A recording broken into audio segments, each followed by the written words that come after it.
T-minus 1 minute.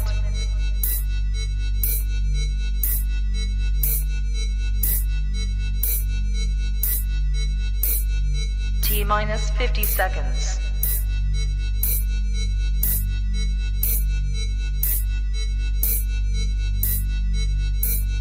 T-minus 40 seconds.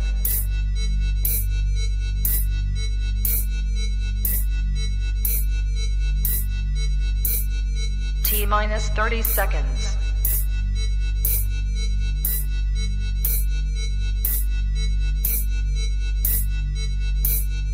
T-minus 20 seconds.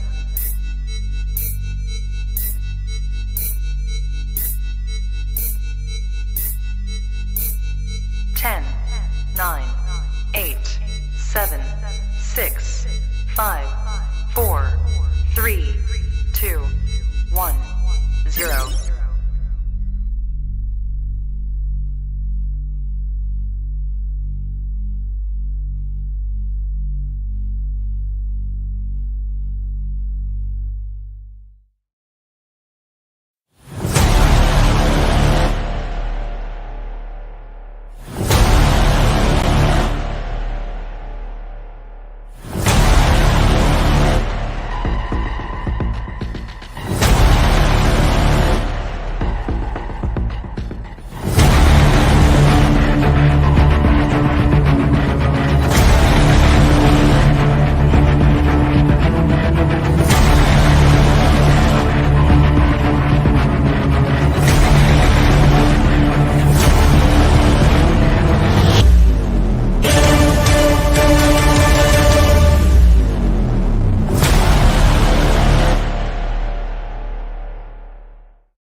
That's right. You are tuned in to the highest show each and every Thursday night. It is 2B1, brought to you by the Hayes Radio Network, and of course, my weed fell. 2B Blood Productions, LLC. Tonight we are powered by North Atlantic Seed Company. Winner, top seed bank, 2024 International Seed Bank. Check them out now, NorthAtlanticSeed.com. Use code 2BBlood10 for 10% off your entire order. So hit that shit up now. Now, tonight, we got it on and popping. Big show lined up. Of course, joining me, co-host T-Roy. What up? What it do? What it do, what it is, and we have our special guest of the evening. Legendary. A name that rings throughout the industry, throughout the community. His name is Chad Westport. And he is here live tonight on 2B Blood. So make sure you get on. You smash the like button if you're on YouTube, which honestly, if you're anywhere else like Instagram, Facebook, that's cool. But listen, the party is on YouTube. Trust me. Trust me on that. Yes, it is. If you want to join the chat, make sure you find us on YouTube at 2B Blood Podcast on all platforms. Type in youtube.com/@2BEBLUNT podcast. Tell a friend to tell a friend. This is the highest place to be. Share that shit out. And we about to get it on and popping. I got my weed in front of me. I gotta roll it up. I got the Dr. Dabber ready to go. I got the dabs ready to go. I got the can ready to go. Brand new setup. Same old shit. 2B Blood. Yes. Yes. I love to see it. Shout out Cat Snake Oil in the house. Enchanted Grow Culture in the house. Kind Buds. Legal Alien. Bruce Goofy growing. Oh. We gotta fix that real quick. Hold on. I gotta do something real fast. Take it over, T-Roy.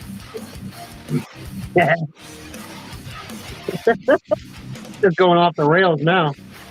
What up, everybody? All the people. Can't really see your comments until Peasy starts blowing them across the screen. But what up, what up? Glad to see y'all. Uh-oh. Peasy done froze, man. Peasy done froze. What everybody's smoking on tonight?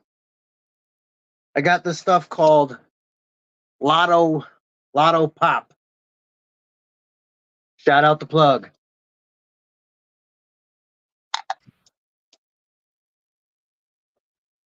Peasy, you unfrozen, finally. There he is. He doesn't have his headphones on. He's doing great.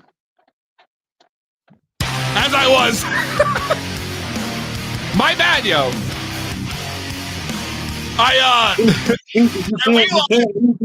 You can't leave me to run the show unscripted like that. I'm sorry. When I changed everything over to the new setup, I clearly forgot to plug in my laptop battery. So it was about to go down, so I had to sneak under the table and turn that shit on. Oh, now I look crazy, like a shade of pink. My other light's out. Fine. Fix it later. Who gives a fuck? As I was doing my shout-outs, goddammit. Tyler Henry. It looks real ominous with Halloween coming up. I know. It looks kind of weird, honestly. Anthony Rafferty, Grateful Nerd, Chef Buds in the house, Grateful Canada Solutions, Canada Alicia, the big-time homie. Shout out for making our videos every week and keeping us popping. Adam Wall in the house. Mod Squad awesome. Positive vibes. Oh, man. L Grateful content. It goes on and on and on. I don't know what that was. You missed it, PZ. I was announcing what I'm smoking on tonight. Oh, what are you smoking on? The stuff called Lotto Pop. Lotto Pop? Yeah. Like a lollipop from the lotto? Yeah. Shout out the plug. Word, yo. I gotta turn this light on. It's gonna drive me crazy. I got this aura of pink. Take it away again, T-Roy. Don't mind if I do, Peasy. I need the other half of my face lit.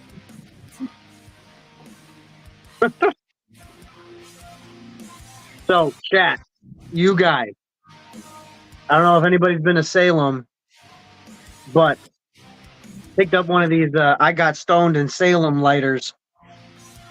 Loving it. I got a t-shirt as well.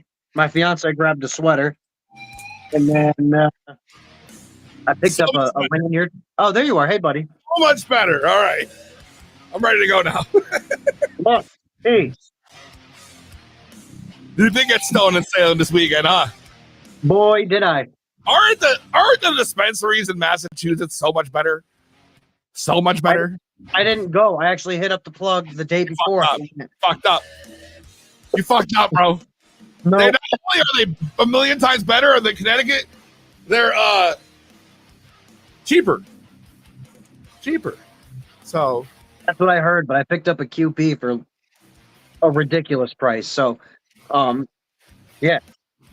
But what was crazy about Salem is me and Haley went to this place called Whichside Tavern, and it was in between tours, so we decided to go grab a drink and something to snack on or whatever, what have you.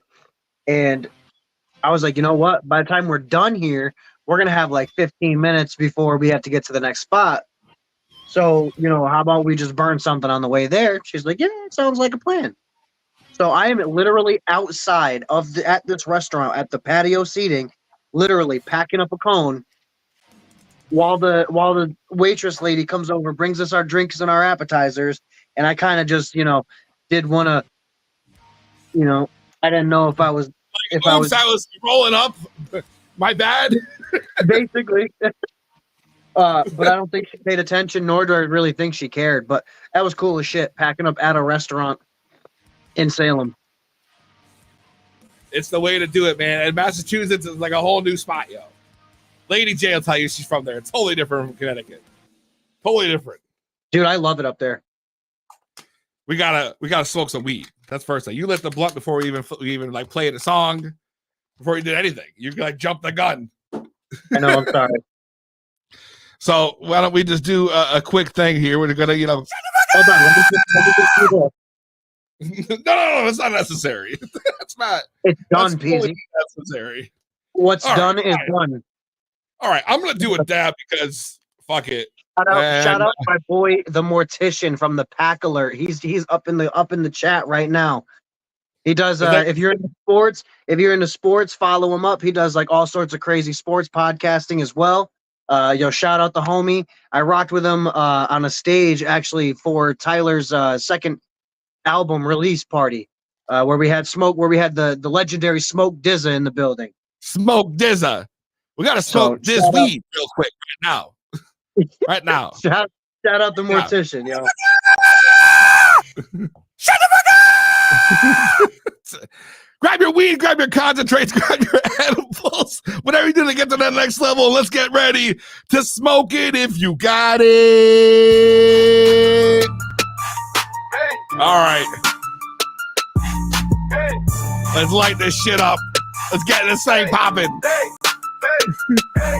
Lift off, that's right. Lift off. Lemon Lover says, come to the Great Barrington Dispensary. We'll hook you up. Shit. Sign me up. Send me a DM. I'll be there in no time. Give me the address. Grab your weed, grab your concentrate, smoke it if you got it. We like the big fat blunts, fucking the kush stay smoking and I'm really gon' front. Easy light up the blunt. All the stoners they know that his very favorite strain is fucking GMO. And as he pumping, everybody laughing at him. A devil feeling. Yeah, there we go. Gonna go and back on this the highest. Rip it, Peasy. You already know. Don would usually be out here telling me to calm down. Take it easy. Grab your weed, grab your concentrate to smoke it if you got it. Hey. Grab your weed, grab your concentrate to smoke it if you got it. You got a fat, loud back, better smoke it if you got it. Shout out Minnesota, we finna win this game tonight. Grab your weed, grab your concentrate to smoke it if you got it. Yay. Shout out to the Vikings. T-Roy's team. God damn it. Sit before you rip. That's what I keep fucking up. I don't do that shit. Sit before you rip. I like that. What up, Ganix? What up, Ganix? The Garden Cultivator Network. Shout out. Then they had their first show last night. Couldn't make it, but I'm going to watch the replay later. I love this shit. I'm fucking lit. I got this. Look at this fancy shit I got for it. Look at this for Don. Oh no. Look at this shit. You're gonna love this. Ready? Look at this.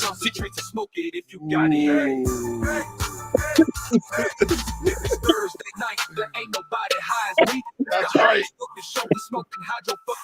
Can. All right, there we go. I'm gonna smoke one more fat dab. Uh-oh. Where the Vikings had at? It's on order. It's on order tomorrow. I'm ordering it tomorrow. The fuck is that wrangling thing on your head you got now? That's not Vikings. It's old. It's an fit hat. You got a zebra print going on. We got a fat, loud pack. This is Lil Wayne's first hat release.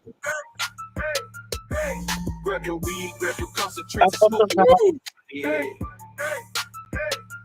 Man, yo. What the fuck is that, yo? So this is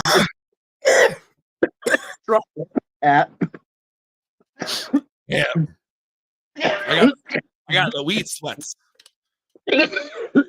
So The dab sweats. everybody that knows me knows that Lil Wayne is arguably probably my favorite rapper of all time. Yup. So when his clothing line came out, I got like heavy into it. You know what I mean? So this was one of his first hat releases. So I grabbed that, and then I had to grab the pink one. You know what I mean? Because I got Yep. All right. I like that. Pink John. I like that. I had a That's couple more, but I lost them. But yeah, I have a hat thing and a sneaker Looks thing. like some Bengal stripes to me, dude. Not around here, partner. Not around here. Not around here. Fresh off the Salem trip, man. That's fucking dope. I've always wanted to go to Salem on Halloween. We're big Halloween people in this house. We really are. I'm telling you right now, like you gotta go. Yeah. I got weed all over my desk, yo. I should be, honestly, truth be told, yo, I was supposed to be in fucking, where'd T-Roy go? Oh, shit. Sorry, my buddy showed up to the house and he walks in the room and now the dog's going nuts and I was trying to mute it and take care of it like outside. I was supposed to be in New York City tonight, truth be told. Truth be told. It was actually it was a very depressing day. I should have been there. And I was supposed to go to the concert, and then that didn't end up happening. I ended up hurting myself. My fucking knees all messed up. I tell you what, ever since my birthday the other week, bro, I feel like my body's broken down. Like falling the fuck apart, yo. I'm just like, my back hurt when I turned 40. My knee hurts 2 weeks later. I can't handle my fucking edibles no more. Chef Bud's dropped off some fucking brownies for me the other night, and I had a quarter. I don't even think it was a quarter. I had a little less than a quarter of a piece of that brownie. And next thing you know, I was asleep on the fucking couch, wasted the whole night. Was gone. I don't even know what time I just fell asleep. It was bad early, yo. Done. Dude, when we smoked so much weed while we were in Salem, dude. What else you do in Massachusetts? Well, yeah, that's true. But no, we like smoked on the way up. We smoked on the drive into Salem because we met at my boy's house. Free parking at my boy's house, so like that was dope. Ooh, free parking. Free parking at the train station too, because I didn't know where to stop to pay for it. So I just probably realized though, like Salem at this time of year is a fucking hot spot. Like it's tourists, crazy. There's thousands of people there at any given day. It's fucking nuts, all because of like witches and hocus pocus. like that's literally like it. Like dude, there's this one store. It's a coffee shop / store. Those who follow me on Instagram saw the post, but it's called Black Craft. Okay. And it's like a clothing line basically, and they have their own little brick and mortar, but it happens to be in one of the older banks that was in Salem, and we're talking like old bank, and whatever's big ass vault. But there's actually a little coffee shop in the cut, all the way in the back that you got to get a reservation for. Ooh, damn! You gotta go to a reservation to go to a coffee shop. That's fancy. Yeah. They better be selling weed at that bitch too, bro. People start lining up outside that store at like 9 a.m. for the coffee. No, for just the clothing. But if you get a reservation to the coffee shop, you get automatic access and you get to skip the line into going into actually shopping around. I've never heard of this place. So I was like, bet, like that's cool with me. You know what I mean? Yeah. So we went in, got our coffee. Shit was cool as fuck. And then we came back. Like super overpriced. I feel like something like that would be expensive as fuck. I mean, so here's the thing. Everything in Salem is expensive because it's Salem. Right. You know what I mean? At least everything in Salem Center. Good point. Yeah. So if you go into it knowing that you're going to spend a lot of money, it's really not that bad in terms of tourism pricing. I mean, you got out pretty good because you didn't bring the kids. That's why. If I'm like, I can only imagine going with the whole family. Jesus Christ! If you've never been and you have kids, do not bring them on the first go around. It's not even a dickhead. It's a dickhead thing. It's a kind of get an idea of where you're going and what you want to do. Yeah. Not everything is kid friendly. 2, not everything is stroller friendly. If you've ever been to like New York City, it's kind of the same thing. You know, I mean, it's real small, so like not everything is stroller friendly. You know, kids can be assholes, so they, you know, what I mean, it's tough. So go there for a weekend, get your bearings, and then once you've got it all figured out, then bring the kids and make it a weekend thing. But dude, I'm telling you, it is so much fun. I had a blast. That's awesome, man. That's great to hear. I always wanted to go. My wife's big Hocus Pocus like movie fan too.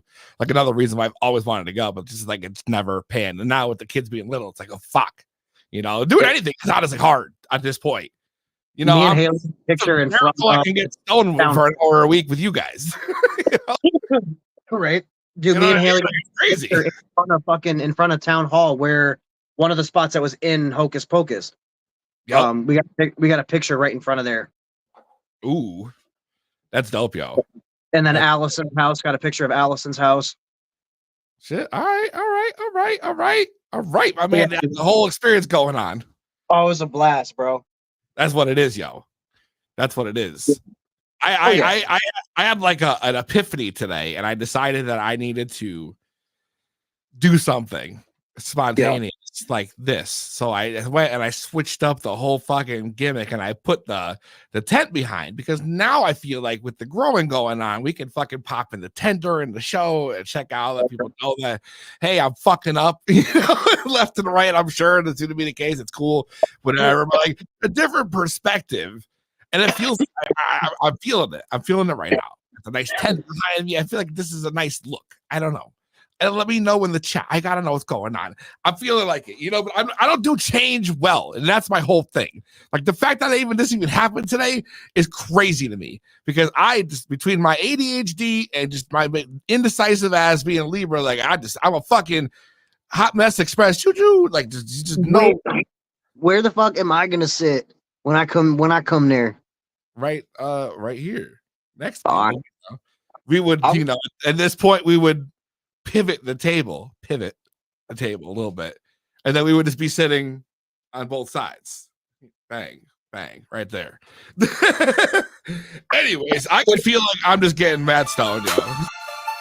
Mad stone from the dab is like marinating in me right now. So I know our guest Chad is waiting backstage to come on the show, and I don't want to wait too long, because I know there's a lot of people who are here to see the man, the myth, the legend himself here. So we're gonna take a quick break. Don't go nowhere. When we come back, Chad Westport on the highest show around every Thursday, To Be Blunt.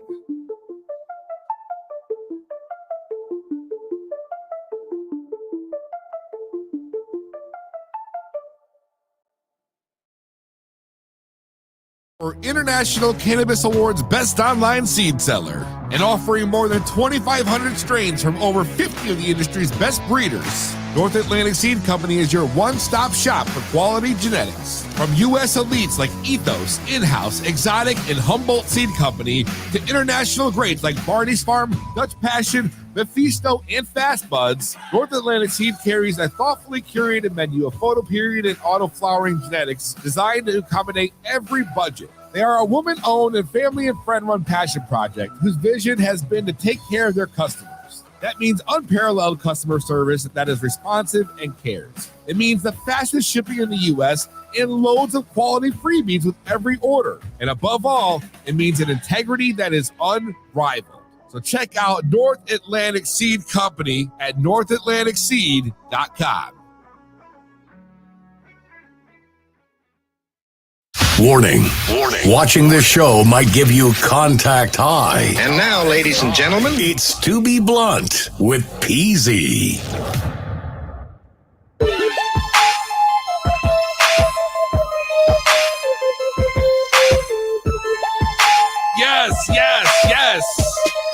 Yes, indeed. To Be Blunt 10% off your entire order at northatlanticseed.com.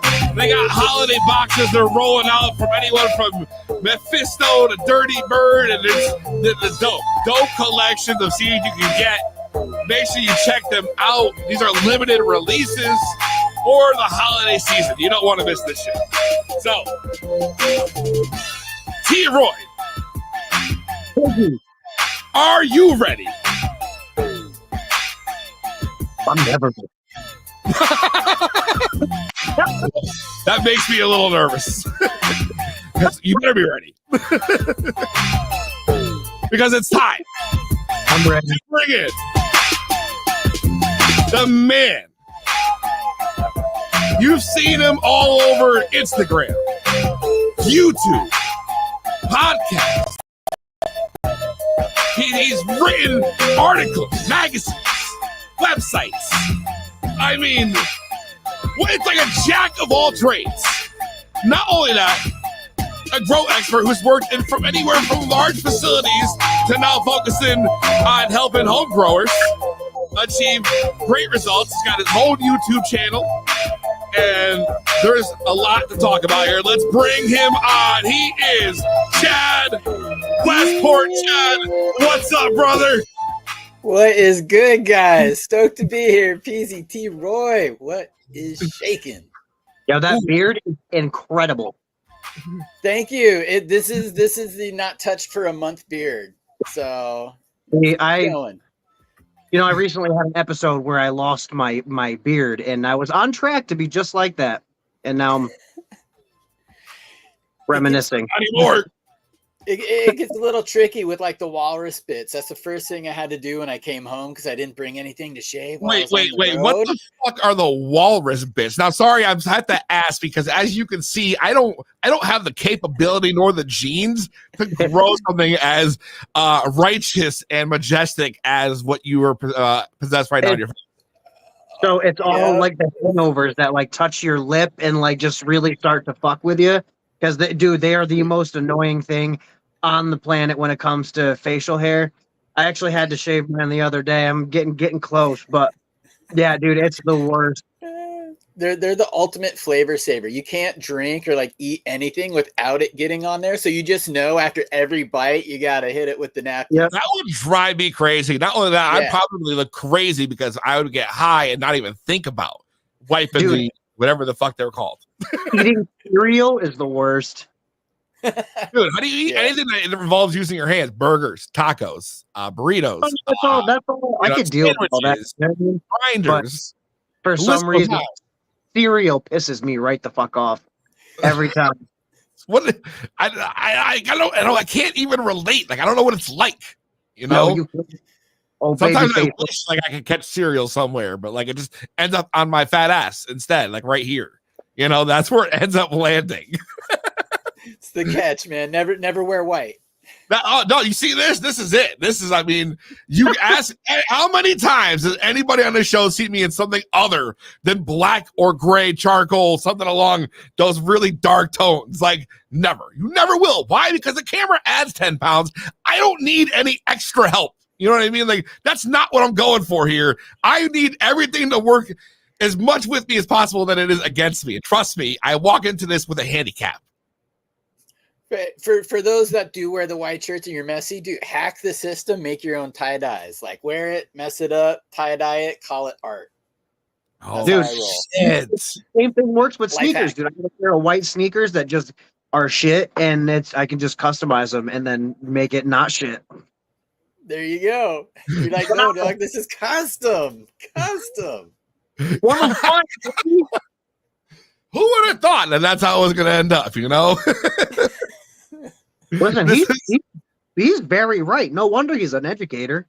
Yeah, exactly. Yeah, they're learning. I'm learning already. These are brand new terms I have to learn because I don't have the experience.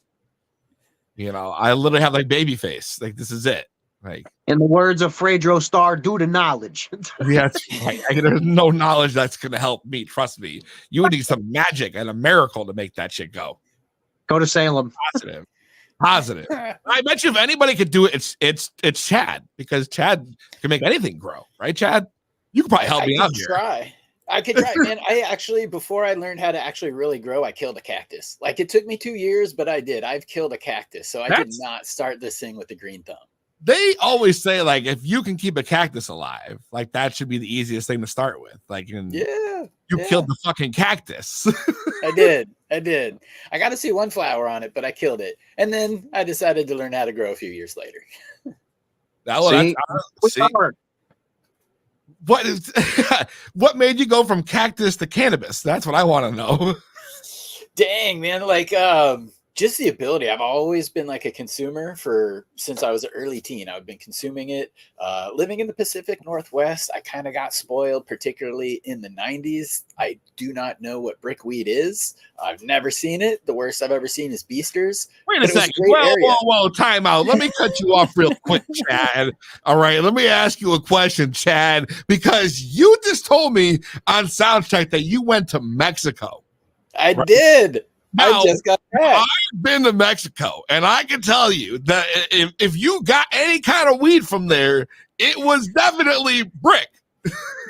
No, I got good friends. I've got good friends down there, so not even there. I need to get the contacts, before my next trip. I gotta find out. No. We should find some and just give it to him, because he's got if we had to go through it, then so does he. This is fucked up. All the stories of breaking apart with the crowbar and cutting your piece off with a hacksaw. Like, I am lucky to not know that. Beasters wasn't exactly a joyride, but it was better than brick. Yeah, when Beasters came around where we live, where I grew up, dude, it was like a sensation. And then Piff hit the scene not very far after that.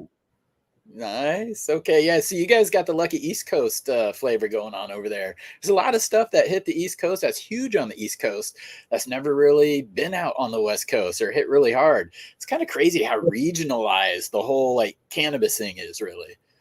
It really is. Like, you will find like the East Coast, like back in the day, like we were all like haze and sour. That was like our big thing, right? And the West Coast was doing Kush and those kind of things. And we were, and it was totally different. And the Midwest had something different. The South was smoking purple, whatever, because all their shit was purple. Like, it was crazy. Yeah. It's funny to follow trends too, because now with, legalization is much more open, genetics and stuff travels easier. But there's, I remember like GMO is a classic example for me that sticks out in my mind, because it didn't really hit until like the late 2010s out here in Washington. And, I start talking about it. I'm like, this stuff is good. And I talked to friends in Michigan. They're like, bro, we've had this for like 8 years already. What are you talking about new? So it's amazing how that goes. And all of a sudden, you catch up, and then next thing you know, the South is smoking the East Coast stuff, and then vice versa. And like next thing, every year, it's like every 5 years, you get like a whole different brand of something going on, in all the regions. It's good to switch it up. It's kind of cool, particularly out here on the West Coast. Like, we're now starting to get more into like the sativas, a lot more of the piff stuff, a lot of the hazes. Like when I go to Amsterdam, haze is what we go for, like the haze and the White Widow, because they do it right. They let it flower as long as it should be. But on the East Coast, you guys got it locked down. West Coast, we're still pulling it like week 9. No, but you're not going to find great, like, Kush strains out here a lot. You will find, if you can find a good craft grower, but I'm talking like if you go to like a dispensary, we'll put it this way. I'm not saying anything about home growers, we grow everything up here. But like you go to the dispensary, it's very like you're not going to find like the Khalifa Kush a lot on there. Stuff like definitely is West Coast exclusive. We don't really see a lot of that stuff over here. Which sucks, because I wish there was more widespread, because then you're like, oh, now I gotta go all the way to fucking California to try this shit, because you gotta try it. You know what I mean? Anytime there's something good that comes out, you're like, oh damn, gotta get my hands on it somehow. But damn. Dude, the old saying, the grass is always greener on the other side, right? Right. That's exactly. A pun, man. That's a dad pun. And everyone's just playing catch up at this point. We're all learning, we're all going through.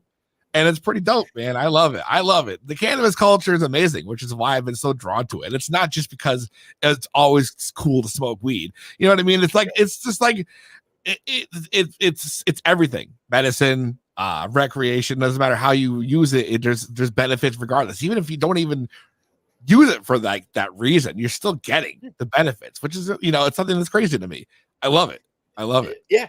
I mean, like, I'm huge on the medicinal side. Like, that's a lot of the education I like to do. I've always talked with a lot of older people, seniors, because they could probably benefit the most from it, and they don't know it. And they're also the ones that are most like brainwashed by reefer madness. That's kind of a good thing about a lot of like the studies and stuff coming out. But it's also mind blowing that it's a lifestyle. Like, cannabis is actually a lifestyle brand. And this was, I mean, when, a lot of us were doing it, it was illegal. You didn't talk about it. There wasn't what lifestyle brand? You're advertising it? What, like, really?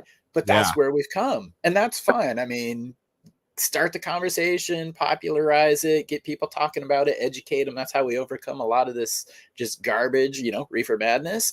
But it's a lifestyle brand now too. Yeah, Crazy. I mean, you probably experienced a lot of that coming up, because I mean, you said you started growing a cactus and you switched over to weed. Like, was that always like a thing? Like, you were just like, I want to grow weed, or was it just like, did you start smoking weed at a later age and decide, let me try to mess around with it? Right. I was younger when I started it, but being in Pacific Northwest, I always knew somebody who was growing. Like, I've been into skateboarding. I was sponsored for skateboarding. I was into music. I was a professional musician. So, like, good weed has always been around. I never really had the need to grow it. I want to know more about your music days. You said you were a musician. Yeah, yep. So professionally trained. I actually went to school for audio engineering. But early days I was in bands. So like 90s. Is that where you get the good compression from? Because I love your mic setup. Oh, thank you. Yeah, I'm a stickler for audio. Okay. I enjoy it. Yeah, early days, I was in 90s Seattle area. That's when grunge was blowing up. Hell yeah. These bands. So there was a teen center on the east side, and that's where me and my buddies kind of got assigned maybe by juvenile courts to do some time and donate and help out. And so we were always there, like working the doors and just like doing crowd, security or whatever. But Seattle had a teen dance ordinance. So unless you were 18 or over, there was no place to go listen to music. There was no place to like dance. It wasn't quite footloose, but you couldn't see any bands. So all the Seattle bands would come over to this little suburb and play at the YMCA. And so like at a very early age, I got introduced to a lot of the bands that kind of blew up later. And so I was in bands and I was in like punk bands, but then it got to a point to where the other three people weren't as motivated as I was. It was hard to like get stuff going. So I'm like, I want to be a DJ. And then DJ producer. So for like the next 10, 15 years playing around the coast and couple other destinations. I feel like we should be like best friends at this point. Like, I feel like I'm just mimicking my life as it goes through. Holy shit, I got goosebumps. It's crazy. That's awesome, man. I love meeting another audiophile. That's man. I did the band thing. I went to the audio engineering school. I did all that shit. Like I was, man. And then I was a DJ. I had the whole DJ setup. I was DJing during quarantine and shit. I was like Instagram. Like I had a whole deck and everything. I was fucking. Tried everything. Did you ever use Serato? Yes, that's exactly what I used. That was it. So I'm one of 4 people that helped develop the hardware side of like the support of that program. I worked for Rain, which was based in the US. Serato was our software partner. We built the hardware, they built the software. And for a long ass time, that's what I did. It was just support that product and help develop the next generation of it. So that's badass, man. I love that. I love that. So then you were DJ, like you went through all these phases, and now you've landed here as in cannabis. Yeah. Well, crazy enough, like my entire life, skateboarding, music, and weed has been there. When I was younger, I was sponsored for skateboarding. I got a little bit older and music was my thing. You get into the bars, you play the bars. Now I'm just like too old to be a sponsored skateboarder because I break, I don't bend. Music, I'm like, turn it down. So weed, that was my last option, man. Sponsored by with skateboarding.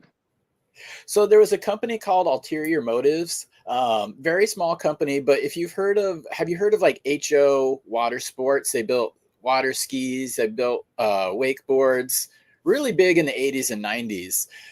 One of the tooling guys there took that same kind of technology and was building carbon fiberglass foam decks. And I was their first rider, and I did a lot of the R&D for them. And right as we got it kind of like where I wouldn't break 3 boards every session, he sold the design and everything to a company called LibTech. and LibTech makes snowboards. They then started making skateboards. And so that's where it turned out. So Ulterior Motives was the company there. And then I was a flow rider for Earth, which was a company started by Chris Miller in the 90s. Yeah, right. So, dude, flow just basically means you get free stuff. You're not really paid for it, but you show up here and there and you get the free stuff. It's kind of like you're the billboard. So I'd always have Earth clothing on wherever I go. I used to ride the libs. I tried to get so hard into skating, and I did for a little bit, and then I hurt myself playing baseball, so I couldn't skate anymore. And then once I healed from that injury, it was all done. I had nothing left, and I gave it up. I tried one. I went for a 360 flip, rolled my ankle, and I was laid up for 2 days, and I was like, I'm all set. You guys that's all you. Yeah, I feel you. I did not try. For obvious reasons, I had decided to go the pro wrestling route instead. If I was going to hurt myself, I was going to do it in front of people for whatever reason. Who knows why I would want to do that, but that was what happened. But at skating, listen, I'm already clumsy enough, man. I got 2 feet, I trip over. What am I going to do on a board? You know. The shitty thing is, I started getting pretty decent too, and it just. I went to California and I started trying to ride. You know, they got the scooters you could buy, like the bird scooters and shit, like all those shits. Bro, I literally had like a panic attack on that fucking thing. Like, it took me a bit to get like used to that shit. I was like, yo, holy fuck, I'm doing it. But like, damn. Oh man, just riding from there to like South Beach, Pacific. I was like, damn. Yeah, my brother lived in San Diego, and it was a crazy time. That's wild. Yeah. I wild. I don't know. This brought me back to the old days. In essence, I couldn't do that. But weed is something that I want to tackle. You know what I mean? Yes. Weed is something everybody I think here obviously wants to tackle. A lot of people already do. I'm got to be getting into indoor growing. I got my setup back here, and I've come from an outdoor grow. That's my experience. I've grown a lot of outdoor, but I've never really had great success with it. I always ended up with some kind of, bug or caterpillar or bud rot or something that would kill the plant every year. Don't know what I was doing. But I would get little very large plants out of it. I was doing pretty good, but I don't know. Either way, bottom line is switching to the indoor, and it seems to be something that you excel in pretty well. That is my specialty, my area of specialty. Outdoor, I would love to do it. Outdoor, I grow veggies, non-cannabis stuff, but I'm not in the right climate or location to grow big outdoor plants. I would if I could, but like you said, man, there are so many uncontrollable factors with growing outdoor. I love my indoor. Like, I really do. I love the control. There's no better light than the sun, so don't get me wrong there, but I love the control of indoor.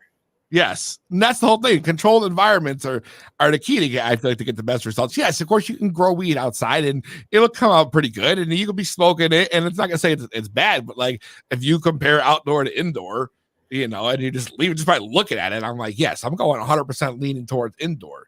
You're not getting those really tight, dense buds when like outside, like you would indoor in a tent under the light. You know what I mean? And there's just a lot of things that, like, it's just a totally different experience.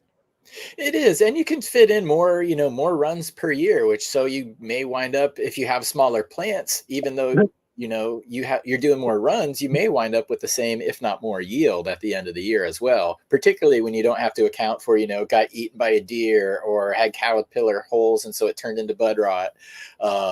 Indoor is great, and I kind of like short flowering varieties too for that same reason, just kind of fit in more runs per year.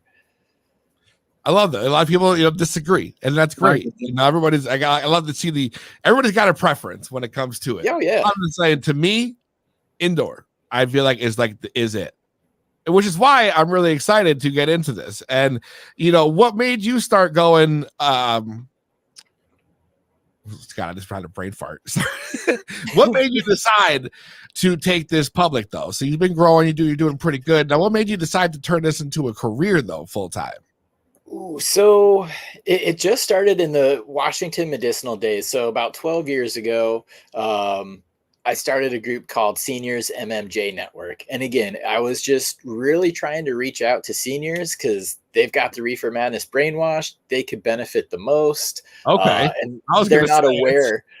Yeah, they're not aware of, like all the possibilities. They think you have to smoke the ganja, and that couldn't be farther from the truth. right. But it's almost like I'm a dreamer or whatever, because old people really don't have money and they don't really consume a ton of weed, but I wanted to educate them. So that's kind of how I got into it. And that's where it started. And then I just brain farted on the original question, because I do that when I get passionate about something. I'm like, I loved that part. But what was the second part? What made you decide to turn it into a full-time career? Thank you. The opportunity. So I've always kind of studied it. I've always been interested in it. I always want to know the why behind what it does. Like with the audio engineering, I was already making music. I already thought it sounded pretty good, but I wanted to know why when I turned that knob, it did exactly what I wanted to do. And you can appreciate, like the milliseconds delay of echo, chorus, and reverb, just those Right. little nuances bring things out. So I've always continued to learn. And the Future Cannabis Project has been around for about 7 years. It's a channel on YouTube. It's a great channel. And they have really good speakers or really good people on there, educated. Peter, the guy who runs it, brings in a lot of just like actual proper scientists, a lot of like leaders in the industry. And I'd always be in the chat kind of like either like asking questions or answering questions. Yep. And he kind of saw like, you're on point. So why don't you do your own show? I'll give you the space to do it. And I was like, okay. I kind of thought about it because I was already on a lot of forums, like doing as much helping with new growers as I can through forums. Because you also learn too, like it's one thing to know the information, but to be able to like recite it or teach it, that's a whole nother level of understanding. Yeah, definitely. Yeah, I like to try to challenge myself to do that. And Peter, he gave me the opportunity, and I came on like a couple of shows, but I was an icon. I was just like a little icon. Then he's like, man, you're going to have to show your face if you want to do this. And I thought about it for a while, but then I did. So I wound up showing my face. I think it's like 2020 or maybe 21 is when I first showed my face.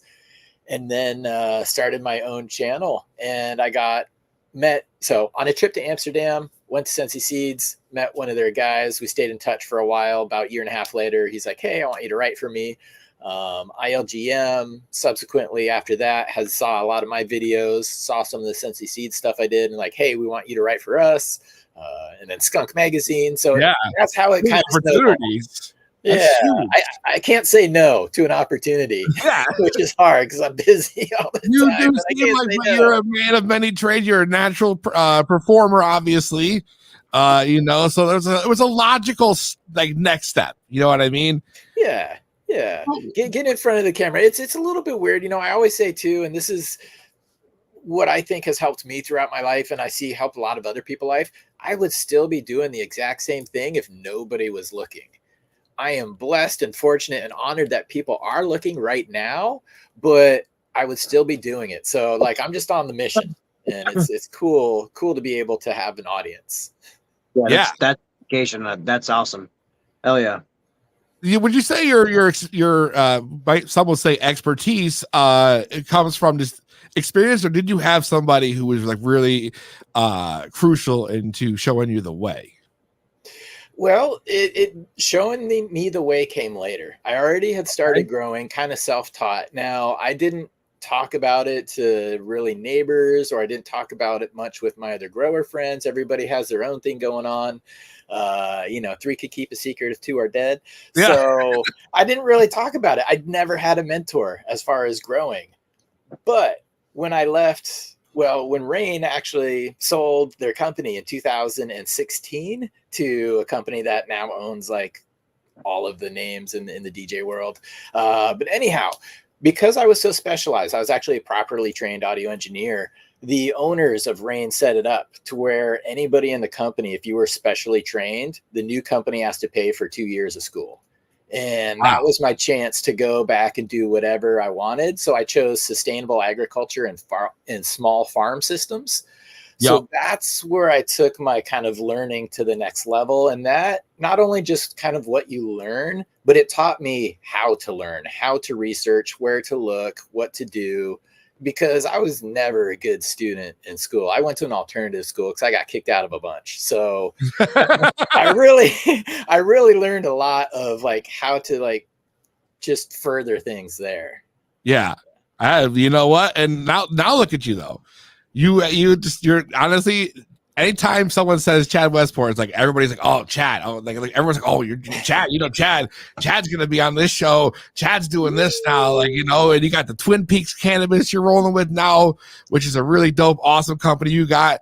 And I feel like things are going crazy for you. How is that going with Twin Peaks right now? Things are going good. Like, so the Twin Peaks thing, I've been releasing genetics under that name. Yep. I've been doing that for probably 3 years now. Really slow on it. It's been one a year. This will be, I'm going to have 2 a year because there will be a release coming up in the next couple of weeks. But I just really, again, size and the scale doesn't allow me to do as many projects with as many numbers as I want. So what I could accomplish in one run with a big facility where I was used to working is going to take me 2 or 3 with what I currently have. And that's fine. And I'm willing to do the proper work, or at least wait it out to see results before putting things out there. So that's why it's been a little bit slow rolled. But earlier this year, I released the Westport's Posse, which is S1 of Westport's grape juice. That's like my signature strain is the Westport's grape juice. It's a fun one. I've been working with that for years. I have one other friend that I gave a cut to out on the East Coast. Shout out to the Grow Space Killer in Massachusetts, the Dabadoo. Very The exclusive, Dabadoo. He took second place with the Hachimaki grape juice in the last Dabadoo event in Massachusetts, which was rad. It's his combination. It's a blend of his 818 headband with my Westport grape juice. Now they're separate plants. He makes rosin from both, and then he blends that rosin. It's amazing. So it's doing good. Man, that's a great strain too. I love that. And his 818 headband. How do you do all this, man? I don't understand. Like you got the show, the YouTube. You're doing all this. You're making genetics. You're growing weed. You're educating people. Where the fuck do you find the time for yourself? I enjoy what I do, which is awesome. And you know, I did actually just take a 3-week vacation, which was working as well because I brought my laptop. We have internet, but I limited it. But I love what I do. Like I wake up with a passion. There's so much more that I want to do right now. Like if there were 48 hours in a day, I would get more done.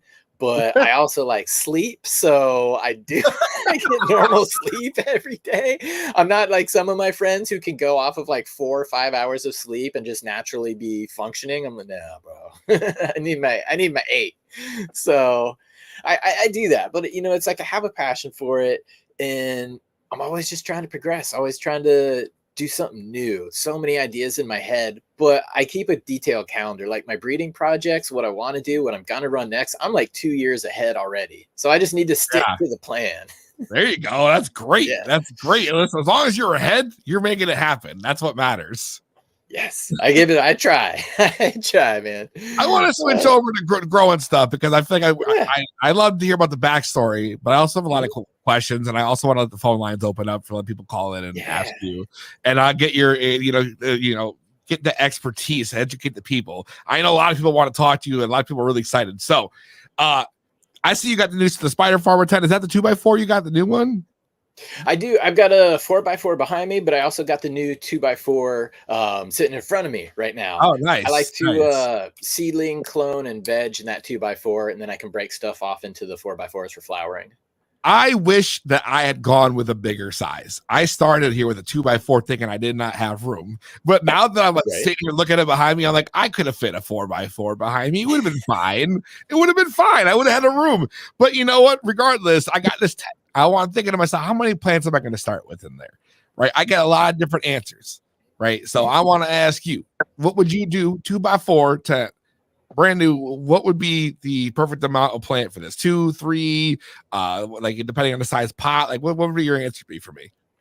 Yep. So genetics always play a part, whether they're going to be tall or whether they're going to be bushy. But typically 3. You could get 3 average size plants in there. You can go more if you do like shorter veg time. You can run 8 or 9 in there. True. You're probably going to keep them in 1 gallons. You're probably going to do, maybe after it actually starts growing, after the first set of true leaf is the 5-fingered ones. Yep.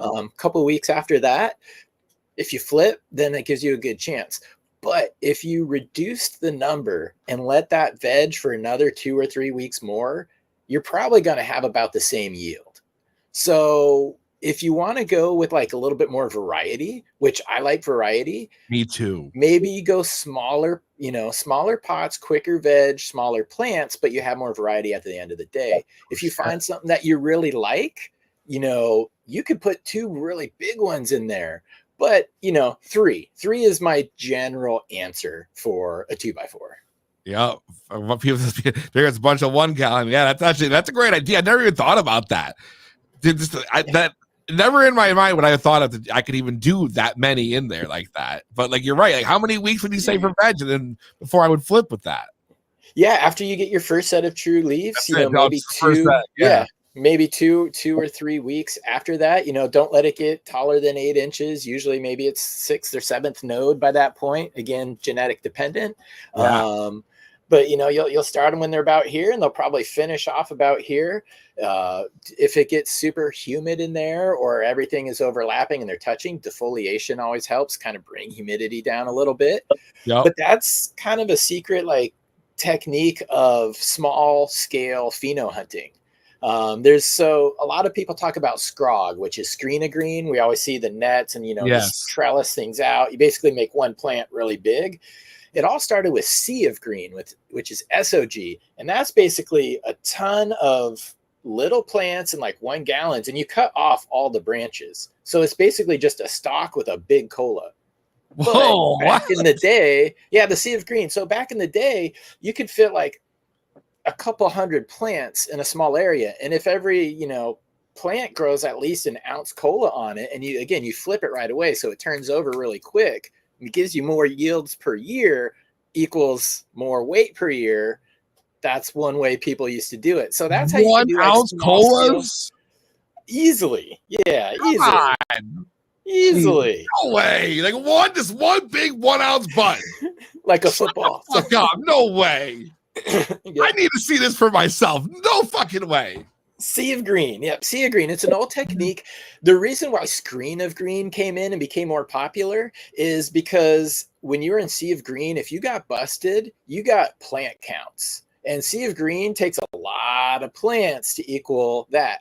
And you used to get sentenced not on what the plant or the bud actually weighed. You got sentenced on what they say one plant will yield. So if you're just growing a 1 ounce plant, but they're saying, 1 plant yields 2 pounds, you're getting sentenced 2 pounds for every 1 ounce plant you have. And that made a big deal. So people moved away from that sea of green, got more into the scrog, because you could turn 1 plant in just a freaking monster. You're like, Judge, it was only 1 plant. T-Roy, did you know this was possible? Because this is news to me. Yes. I'm fucking mind blown right now. So that's it. But that's a good pheno hunting technique. Well, looks like on top of a fucking plant. I'm just picturing this big fucking bud. I remember Cece showed me the picture of hers, and she had these buds on top of hers that looked like the size of 2-liter bottles. Yeah, this is no fucking lie. Yeah, that's incredible to me. The baby arm. There we are. It's the baby arm. You're just growing a whole bunch of baby arms in there. But that's a great way to do a small scale pheno hunt. Instead of growing out big bushy plants, just sea of green everything. And then you're going to have, less yield, but that helps you select, because you can run maybe 20 in the space where you would normally run 4. Helps. Yeah, that's a concept I had never even thought of. Sea of green. I was about to go down. I always pictured a sea of green, and I was like, oh yeah, look at all the plants. It's just one nice even canopy. I never realized it was fucking 20 plants in a 4x4 with 1 ounce nugs at the top. Fuck. What? Imagine just 1 ounce of like every good strain you want. I mean, I would be happy as fuck for that. Oh yeah, for sure. I need to learn. In an eighth of the time to amass that much. Yeah. I'm saying this is ridiculous. It goes by quickly. Like it really does. So that's because again, you're flipping it quick. A lot of advantages to it, but again, the biggest disadvantage was getting busted because they sentence you by plant count. Doesn't matter if it's a big plant or a small plant, it's still a plant to them. So that's why it kind of went out of favor. It makes sense though. Yeah, I can see why that would be the case. But for me, I don't know, man. But here's my next question for you. Ready? Yeah. Preference: photo or auto? What would you rather run? If it was you? Yep. I would say from my experience, photo, only because I've run less than 5, if not 5 autos in my entire growing career. Oh shit. So I haven't given a fair chance. Availability. So again, when I was growing and earlier on working with genetics, people didn't even have fem. It was always like a male and a female cross. So you'd always just get regular seeds. And I wasn't really buying from seed banks. I didn't have access to, go into a store and pick up a pack of autos. So it wasn't as accessible to me. Now, as the years have gone by, in the last few years, people have given me, things that they've worked on, some different autos, and I've popped a few. The few that I popped were from kind of generic European seed banks. They look great because they always grow nice, big, fat freaking colas. Like I can almost tell what's an auto and what's not just by looking at the finished plant. But from what I understand, and good growers that I trust, autos have come a long way. Like some of them grow them almost exclusively. I know a lot of outdoor growers, especially the commercial guys, they love them because they could plant them early in the season. They could harvest them while their, regular seeds are midway or just starting to flower. So they get 2 harvests per year. So outdoors, it's really, really handy. Okay. All right. I like that. A lot of people tell me that the photo is the way to go because you have more room for error, especially if you're a new grower. You absolutely do. And that's usually, if a new grower asks me, should I grow photo or auto? I usually do say photo just because, with auto, you're preventing having to set a timer. That's basically it. Literally. But with the photo periods, you can make mistakes. You can give things time to recover. You can experiment. You can also clone it. Like I'm after the ultimate medicine for myself because I know it'll be for other people. And if I found it in an auto, I would be so bummed because I'll never get that back again. You'll never get it back. You'll never get it back. Never get that one. Yep, you're right. Yeah. That hurts. See, I never even thought of it like that. That's such a good point. That's an amazing point. Answer a lot of good questions there. I want to open up the phone lines too, so I want to give other people a chance to call in, say what up to you, take a rip with you, ask questions, whatever they might have. You guys, 860-384-7110. That's 860-384-7110. Call in now. Chad Westport, live on To Be Blunt on this Thursday night. We're getting close to the end of the show. I always like to open up the phone line for our guests and let them get some good calls in. And if I have any doubt in my mind, at the very least, we're going to hear from the Crippled Cannabis Cowboy for sure tonight. Because he already that would be awesome. He already messaged me this afternoon. He's like, "Oh, you're having Chad on? I fucking love Chad." And I was like, I hope he calls. I hope he calls. I feel like that author at the bookstore with the book signing that nobody came there for, just like sitting with his little pen and his stack of books, like, please come over. I don't have any doubt in my mind that it's gonna happen. There's no doubt. I'll bet that he's one of the first two if it happens. There is also a delay, so by the time it reaches them, it's like a 30-second delay in between. Yeah. So it's possible, but yeah, I don't doubt it. He was already in the chat earlier and he was so hyped for you to be on. It's awesome. Well, I'm stoked. Yeah. Thank you for, again, bringing me on and giving me the chance to answer these questions. I love the opportunity to try to share what I know when I can. And I often take a lot away from it myself. Just, ooh, yeah, that is really the best way. Or I learn new stuff all the time too. Cause a lot of us, especially with like outdoor growing, you're probably doing things that just seem common knowledge to you that me just starting to grow outside, I'd be like, you do what? Oh, genius. Yo. There's a lot of things we just do instinctually that aren't in a, cannabis encyclopedia book somewhere. See, that's exactly it. There's a lot of things you learn from experience, and there's a lot of things you just can't find in a book. And trust me, I've been gifted all the infamous ones that you would need to like for my wife or like my in-law or something. You get those the weed, the marijuana growing guides and all that shit, and you're just like, oh yeah, I've read through all of them, but you know what? Half the time you're never ever gonna get that same result. It's always gonna be something different. Oh, here we go. To be blunt, what's your name? Where are you calling from? What's your name? Where are you calling from? To be blunt. Connecticut, the crippled cannabis cowboy. I knew it. I knew he was gonna call in. Hell yeah, dude, that's a game like a fucking phone on speed dial and shit. Hell yeah. What's going on, Adam? Yo, man, I'm fucking hanging out, watching your show. What's up, Chad? Chilling, man. Thanks for calling in. Thanks for supporting the show. They were right. They said you were going to be the first one in line, dude. So that is freaking awesome. You pulled it through. I'll smoke to that. I'll smoke with you. I fucking love it. Dude, I love your show. Actually, dude, I'm going to do that whole Sea of Green thing. I love growing. I'm severely disabled, so all I could do is have tents around my fucking bed. That's the only thing I love about, this. And I got one tent right now. I just went in there and looked. I'm like, they've been venting for like a month. Yeah, I can flip them. Let me flip them over right now. And thanks to you, I'm just going to flip them shits. And I like that variety thing you were talking about. Thank you. Like, again, when you're searching for medicine, or even if you found things, like I absolutely have jars in my drawer that I want in the morning. I also have jars in the drawer that I want in the evening. I can mix them at any time if I want, but having that variety kind of lets me go for what I'm looking for at the moment. And yeah, when you're using it medicinally, that can be an important thing.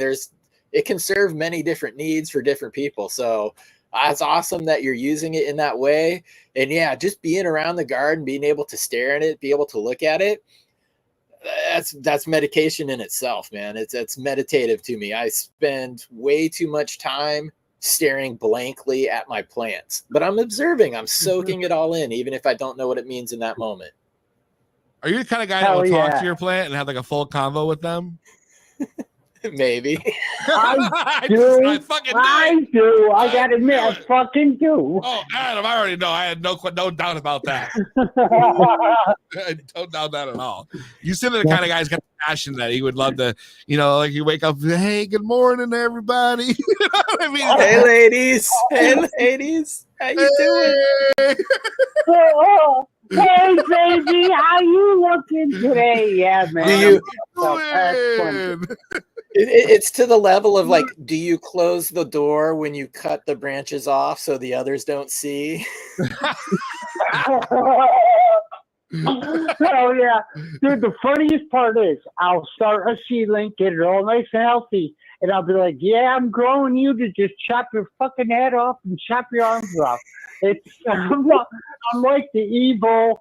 I'm like the evil guy. I feel like a mad scientist because I'm disabled. I have to keep my plants small, so I do all this weird shit with them to keep them low. And what kind of weird shit are you doing, Adam? I love it. What kind of weird shit are you doing? Easy. Oh God, man. I do the super cropping, the low stress training, high stress training, cloning, topping, fimming, fucking Electric Whoa, music. I don't know. whoa. Time the fuck out. Wait a second. There it is. Flag. That was definitely not suitable for work. Dude, I would definitely be considered an evil plant guy because some of this shit I do. I Hey, can tell. at the end of the day, we all kill every single plant. So no one's better than the other. People are like, yo, I can't believe it's so evil. And I'm like, yo, you gotta kill that thing to smoke it anyway. What the fuck? Jesus. So that took a morbid turn. But no, seriously. One other thing you could do, which may help in flower, lower light levels in veg. Kind of can help kind of prolong things sometimes if you're like getting backed up. If you're waiting to go into another tent, or if you're just trying to keep them short, you don't have to pump them super hard with light in the veg period. So maybe that's something else that can help you. And then when you bump it up in flower, they're like, "Oh, thank you." That's a good point. I never even thought about that. Dude, That's a good point. I have 5 plants at about 400 right now. Mm-hmm. So leave it there 400. How far away from the top is it? 18 inches, 20 inches. Okay, yeah, for veg, that's usually how I roll. I get it closer in the flower, but for veg, I kind of back off. That is a trick that I use because, again, the 2x4 seeds, clones, and veg, I then break them off into the 4x4s for flowering. But when those 4x4s are flowering, I got to keep that clone I just took suspended in animation for 60 days until the tent opens up. So a lot of training and light levels is something else that helps. But I push it. Working commercially, you know how tight and dense you can actually get a canopy. So I tend to push it past home grower levels. Yeah, I like that.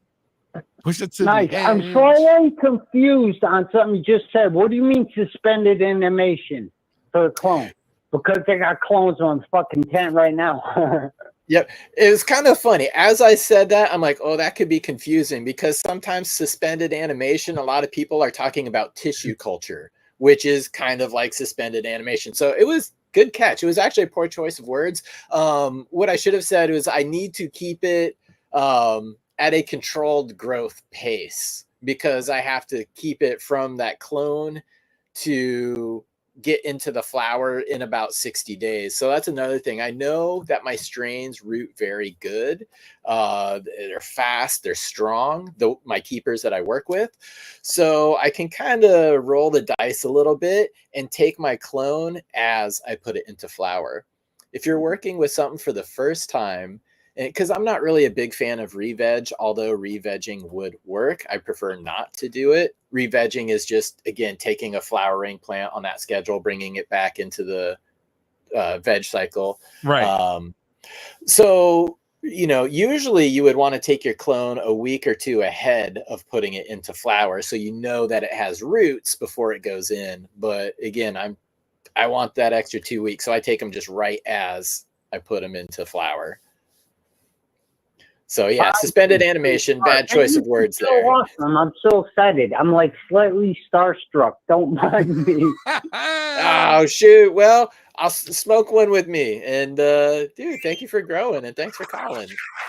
Hell yeah, man. Thank you for being on the show. Thank you, PCCT Roy. And until next time. Thanks, Adam. Yes. The crippled cannabis cowboy. My God. Yeah, it's rad to have good people like that supporting the show.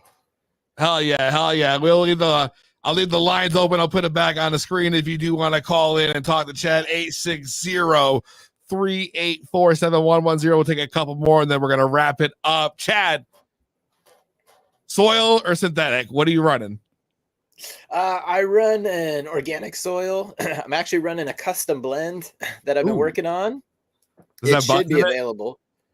What's that? Is there bugs in this custom blend? Because that's where I draw the line. Okay. No. Yeah. All right. You know, as far there's there's multiple levels of organics you can go, and I do not like the creepy crawly, like my soil shouldn't be moving type of organic growing. Yeah,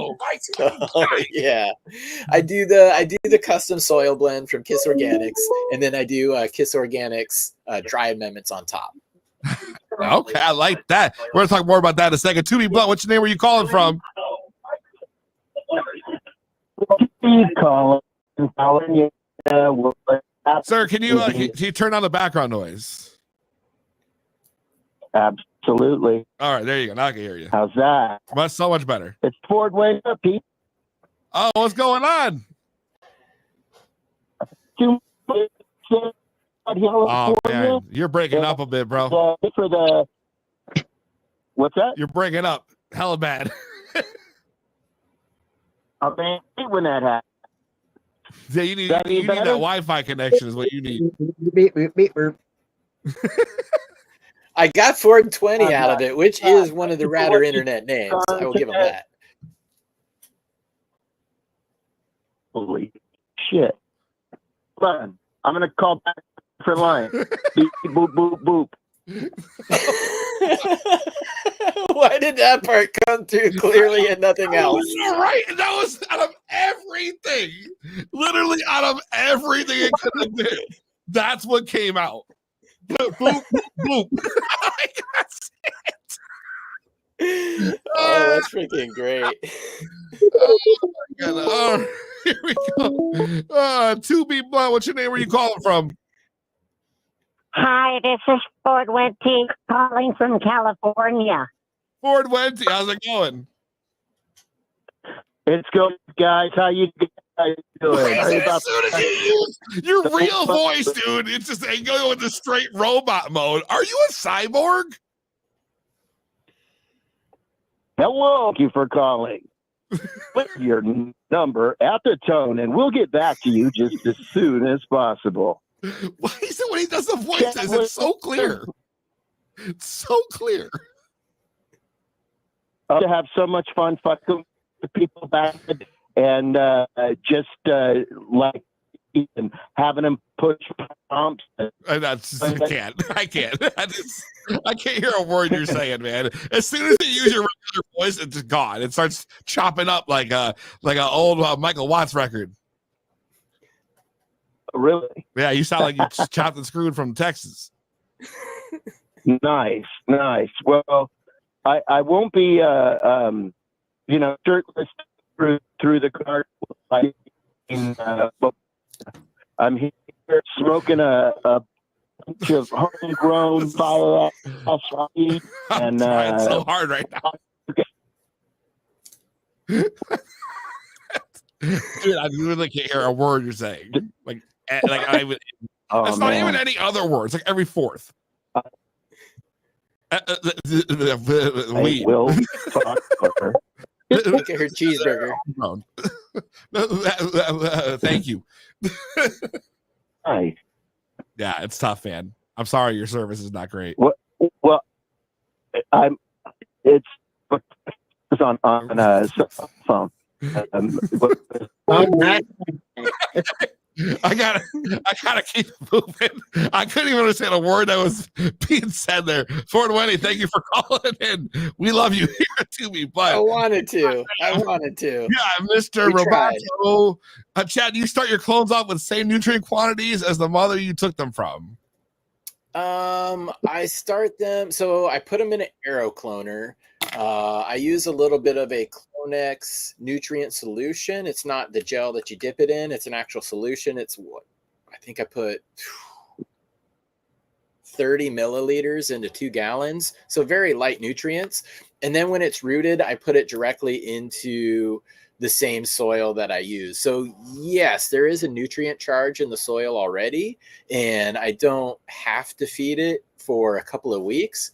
But usually after the first week, I do put my first top dressing layer on, because that's going to take about 2 weeks before it really is nutrients are available to the roots. Damn it. That's what I was trying to say.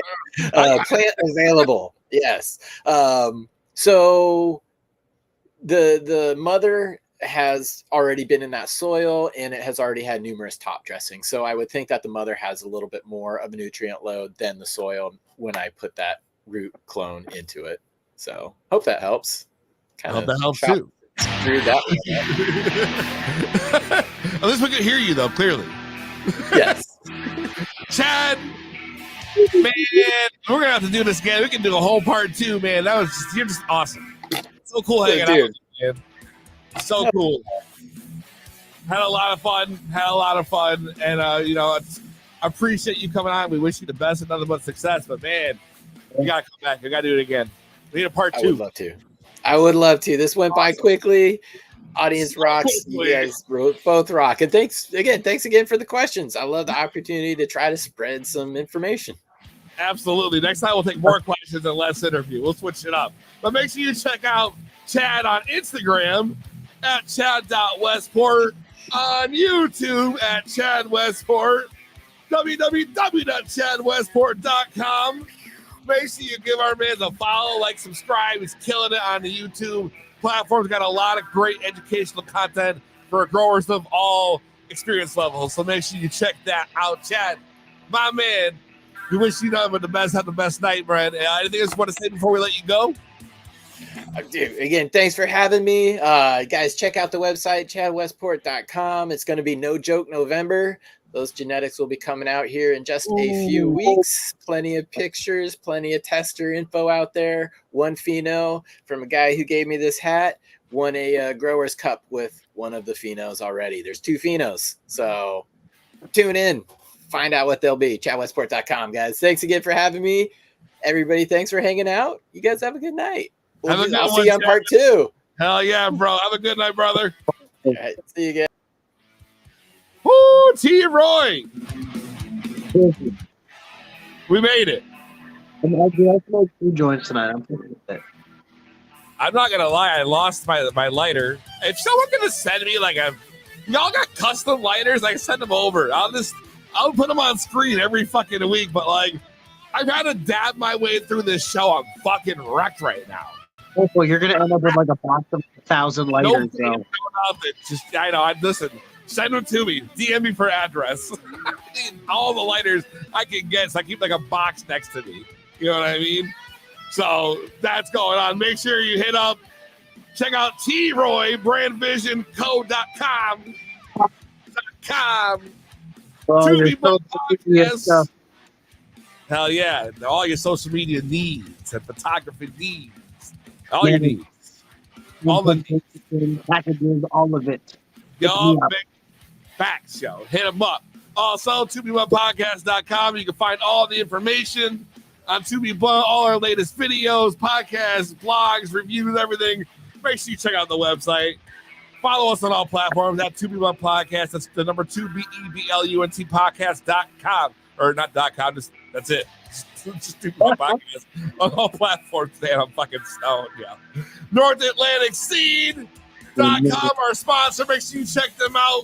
2B10 promo code for 10% off your entire order. Check out their holiday box releases. They're special.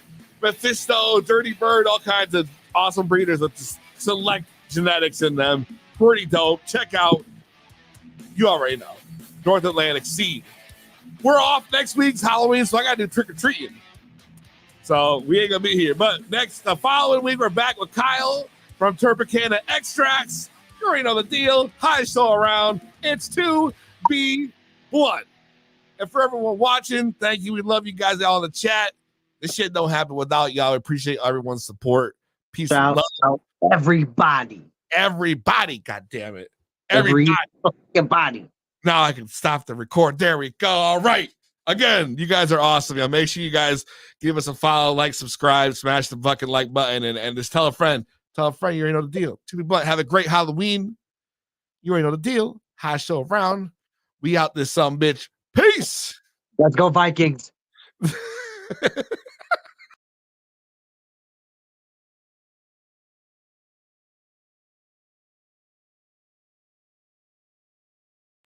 That's a good point. Make sure y'all check out the big Halloween party. Cortez going down. Not his stream, because I won't be here. So make sure you give the homie a follow. Cortez the Conqueror. check out our page and we'll put a link up to the stream right in our website. So make sure you do that. Anyways, we love you guys. Thank you so much for everything tonight. Dealing with our craziness. We out of here. To be blunt. Peace.